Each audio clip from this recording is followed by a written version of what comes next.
Assalamualaikum warahmatullahi wabarakatuh. Kali ini saya Alvan Noval Nasruddin dari kelas TI2A akan menjelaskan tentang web client dan web server saya. Untuk pertama-tama, mari kita lihat pada database. Pertama, pada database web server. Pada database web server ini terdapat 4 tabel yang sudah saya buat, yaitu kamar, penyewa, transaksi, dan user untuk login. Sedangkan pada web client, jadi pada database web client hanya terdapat satu tabel, yaitu user untuk login. Dan pada web client ini tidak saya tambahkan tabel lain karena nanti web client ini akan mengakses data dari web server. Pertama-tama mari kita lihat pada web client-nya terlebih dahulu. Di sini saya membuka 2 tab biar lebih enak. Untuk web client-nya kita login sebagai admin.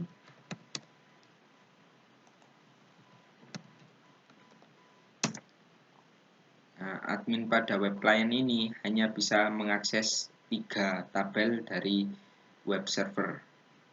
Melihat 3 tabel data dari web server, yaitu tabel transaksi, tabel ruangan, dan tabel penyewa.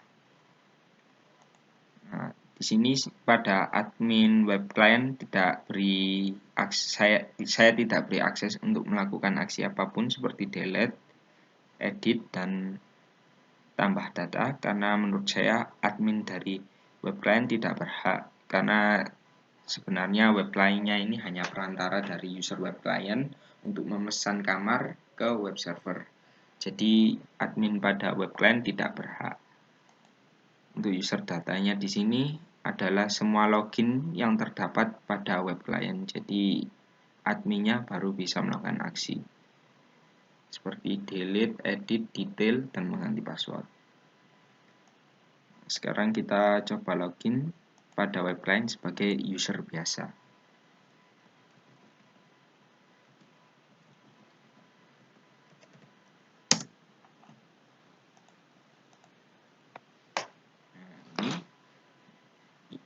Login sebagai user biasa pada web client.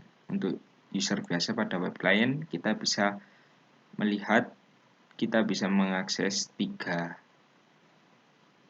tabel data dari web server. Yang pertama transaksi, ruangan, dan penyewa.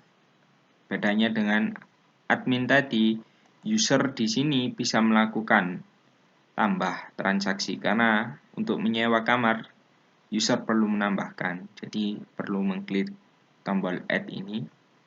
Dan untuk tenan data juga bisa user menambahkan data penyewa. Sebelum melakukan transaksi, user harus melakukan tambah penyewa ini. Maksud saya menambahkan data penyewa. Sedangkan pada room data, user tidak bisa melakukan apapun ya, karena menurut saya tidak punya akses, yang berhak hanya admin dari web server. Sekarang kita coba tambahkan data pada web client, pada data penyewa.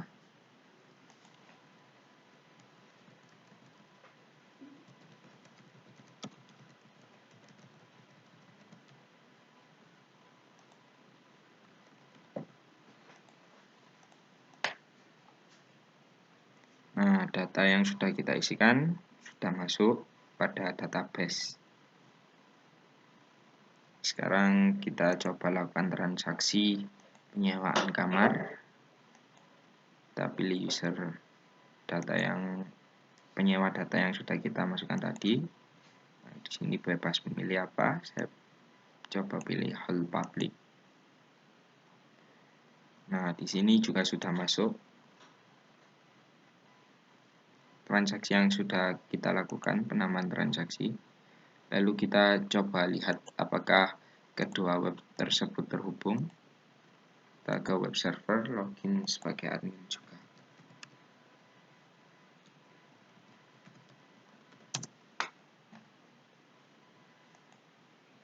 Nah, transaksi yang sudah kita isikan dari web client tadi ternyata juga sudah masuk pada web server kita. Artinya kedua web tersebut terhubung. Kita coba lihat juga pada tenan data. pada tenan data juga sudah masuk, data penyewa yang sudah diisikan pada web client tadi. Sekarang coba kita tambahkan data untuk mengetes, meyakinkan. Kita tambahkan data pada ruangan. Kita coba room name Melati saja, Melati, tipenya VVIP, harganya 4 juta. Kita lihat. Kalau di web server sukses menambahkan data, tapi kita lihat apakah di web client juga sudah ada. Nah, ternyata sudah ada Melati yang sudah kita inputkan tadi. Melati tipenya VVIP dengan harga 4 juta per malam. Nah, lalu coba kita hapus kamar tersebut yang barusan kita inputkan dari web server. Nah, kita coba lihat pada web client. Kita refresh. Nah, ternyata juga sudah terhapus. Jadi kedua web tersebut sudah terhubung. Untuk codingannya sendiri, sini pada web server kita download file CI kode igniter web server terlebih dahulu. Untuk pemanggilannya, API-nya, library-nya, reserver-nya menggunakan require app libraries REST controller. Nah, di sini pada controller folder API kita masukkan controller apa, misal kamar. Sini kamar. Nah, kamar kita buka dengan class kamar, extend-nya REST controller. Karena ini web server. Jadi turunan dari REST controller, bukan CI controller. Untuk construct awalnya pada web server ini saya menambahkan limit data, jadi user hanya bisa melakukan user get sebanyak 500, user post limitnya 100, user delete limit 50. Ini untuk codingan-codingan ini bisa kita lihat di example ini, cara pemanggilannya dan apa saja yang bisa dilakukan pada API web server ini. Nah, ini. Nah, untuk function yang lain yaitu ada function index get untuk mendapatkan data. Jadi kita mendapatkan datanya berdasarkan ID. $ID this get ID kamar. Jadi ID ini sama nilainya dengan ID kamar dari database. Nah, jika ID-nya 0, maka kita akan menampilkan semua data kamar. Jika salah, artinya kita masukkannya berdasarkan ID. Jadi kita mencari berdasarkan ID. Get berdasarkan ID. Mengambil data berdasarkan ID. Lalu ada function delete, index delete. Itu untuk menghapus data. Hapusnya juga berdasarkan ID. Lalu ada index post maksud saya. Pertama, untuk index post ini kita membuat objek data. Nah, ini pada objek data ini terdapat nama kamar, jenis kamar, harga sesuai database. Lalu jika sudah, maka akan meload kamar model. Jadi kamar ini adalah kamar model yang sudah saya peringkas di construct awalnya ini. Jadi kamar model menjadi hanya kamar saja biar cepat, biar enak memanggilannya. Jadi kamar model lalu mengambil function tambah data kamar berdasarkan data. Datanya ini dari mana? Dari data yang sudah kita buat tadi, objek data yang sudah kita buat tadi dan kita isi tadi. Lalu untuk put kita berdasarkan ID kamar seperti get dan delete. Lalu ada tambahan objek datanya ini. Lalu seperti post, kita pada kamar model meload function upah data kamar yang parameternya berdasarkan data yang sudah kita isikan tadi. Lalu juga ID. Jadi untuk mengedit data kita perlu dua parameter, yaitu data yang sudah kita tambahkan dan berdasarkan ID-nya berapa. Nah, itu pada data kamar. Untuk pemanggilan datanya menggunakan objek, ini objeknya bisa kita buat pada kamar model atau apapun, kamar model atau apapun, misalnya penyewa model atau transaksi model. Cuma di sini saya memanggil objek datanya pada controller API kamar, jadi tidak saya buat pada modelnya. Nah, ini. Lalu kita coba beralih ke web client.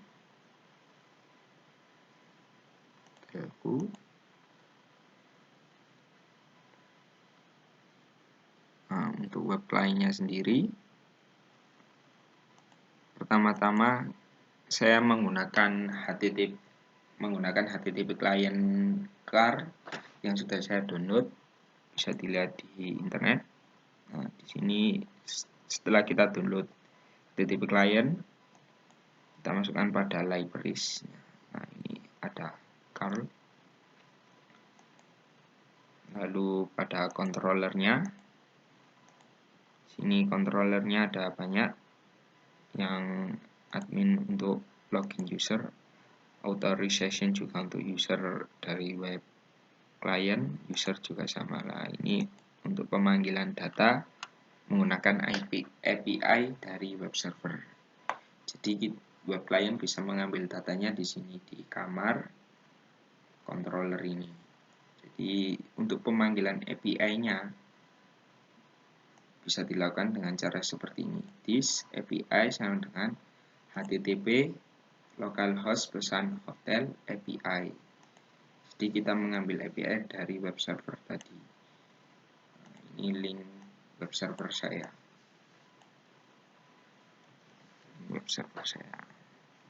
Lalu untuk pemanggilannya ini terdapat pada construct awal.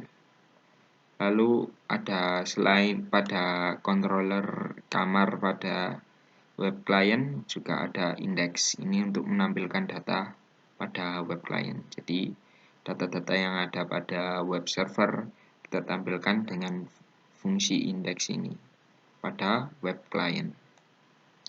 Untuk pemanggilannya bisa menggunakan result, disk, curl, yang library yang sudah kita download tadi, library HTTP client. Nah, ini result, disk, curl, simple, get, disk, API, kamar lah. Ini untuk meneruskan dari ini kan cuma sampai API lah, ini menambahkan. Jadi yang kita akses adalah dari web server ini, nanti kita mengakses controller API kamar. Nah, ini contoh, ini satu paket untuk meneruskan yang atas ini. Jadi kita memanggil kamar yang terdapat pada controller API web server tadi. Untuk penyewa juga hampir sama seperti controller web client kamar tadi. Pada penyewa cuma ada tambahan add data yang dikhususkan untuk user biasa, jadi pengguna biasa, bukan admin pada web client. Nah, indeksnya seperti tadi, kita meresult link up API penyewa dari web server. Lalu untuk tambah datanya juga hampir sama seperti controller API tambah pada web server. Post data array-nya yang diisi dengan nama penyewa, nomor HP, jenis kelamin, insert, jadi menambahkan data. Jadi pada web client bisa melakukan tambah datanya di mana? Di ini, insert. Kenapa tidak saya tambahkan delete? Ya seperti yang saya bilang tadi, user tidak berhak. User biasa pada web client tidak berhak melakukan aksi apapun selain menambahkan transaksi. Jadi kalau user hanya bisa melakukan transaksi. Sekarang kita ke controller API web client transaksi. Nah, di sini hampir sama seperti controller web client yang lain, cuma di sini pada function tambahnya menambahkan data transaksinya, saya memanggil juga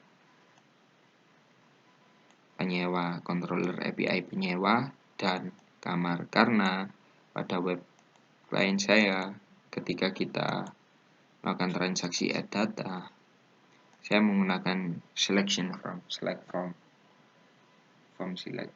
Jadi mengambil berdasarkan siapa saja penyewanya, data penyewa yang sudah kita isikan tadi. Nah, untuk yang bebas, pemanggilannya di sini. Ini untuk pemanggilan penyewanya. Ini untuk pemanggilan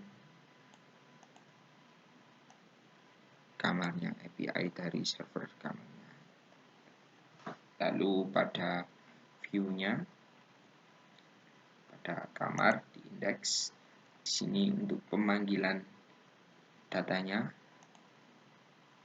perlu pada for each. Setelah looping for each ini, pada ini $kamar kita perlu tambahkan objek data. Jadi data ini dari mana? Dari data yang sudah kita isikan pada controller tadi. Perlu kita tambahkan objek data yang sudah kita buat tadi. Jadi data objek yang sudah kita buat tadi kan berisi nama kamar, jenis kamar, dan harga. Nah, kita panggilnya pada kamar, terus objek kamar, biar nyambung. Untuk penyewa juga hampir sama pemanggilannya seperti kamar tadi, transaksi juga hampir sama. Nah, mungkin sekian dari saya, mohon maaf bila ada salah kata dan ketidaklancaran dalam berbicara. Terima kasih. Wassalamualaikum warahmatullahi wabarakatuh.